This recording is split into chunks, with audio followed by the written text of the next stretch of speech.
Abraham Lincoln 6 नवंबर 1860 को America के 16वें राष्ट्रपति बने थे। लिंकन को अमेरिका के सबसे सफल राष्ट्रपतियों में गिना जाता है।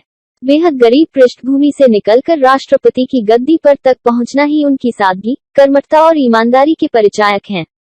चुनाव के दौरान अब्राहम लिंकन को वोट 40% प्राप्त हुआ था। अमेरिका का राष्ट्रपति बनने के लिए उन्होंने 3 अन्य उम्मीदवार जॉन सी ब्रेकिटरिज, जॉन बेल और स्टीफन डगलस को आसानी से हरा दिया था। इतिहासकारों के अनुसार जब लिंकन वकालत कर रहे थे तभी उनकी ख्याति जबरदस्त वक्ता के रूप में होने लगी थी। उनके भाषण सत्य, निष्ठा और तर्कों से भरपूर थे, जो जनता को प्रभावित कर रहे थे। यह वो वक्त था जब अमेरिका में दास प्रथा चरम पर थी और अब्राहम लिंकन इसे खत्म करना चाहते थे।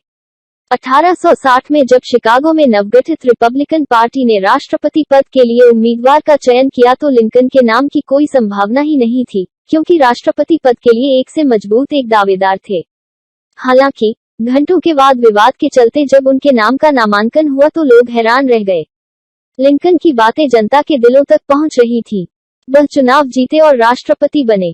कहते हैं कि उनकी सरकार में ही उनके कार्यों में रुकावट डालने वालों की कोई कमी नहीं थी, लेकिन उस हालात में भी उनकी दृढ़ता देखते बनती थी। सूझबूझ और सत्य मार्ग पर टिके रहने की दूरता ने उन्हें ऐसा नायक बना दिया जो हमेशा के लिए अमर हो गया। सन 1865 को वॉशिंगटन डीसी में एक थिएटर में नाटक देखने के दौरान उनकी गोली मारकर हत्या कर दी गई। अमेरिका को गृह युद्ध से बाहर निकालने के लिए और दास प्रथा को खत्म करने के लिए उन्हें हमेशा याद किया जाता है। अब्राहम लिंकन की सारी जिंदगी गहन अवसाद, उदासी और निराशा में बीती, फिर भी उन्होंने किसी के लिए खुद में कटुता नहीं पैदा होने दी। वह उदासी में डूबते रहे और लगातार नाकाम होते रहे, लेकिन उतने ही धैर्य से अगले काम में लग जाते थे।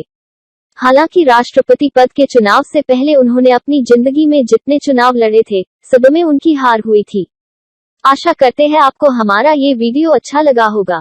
चैनल को सब्सक्राइब करें और अपने दोस्तों के साथ शेयर करें। जय हिंद, जय भारत।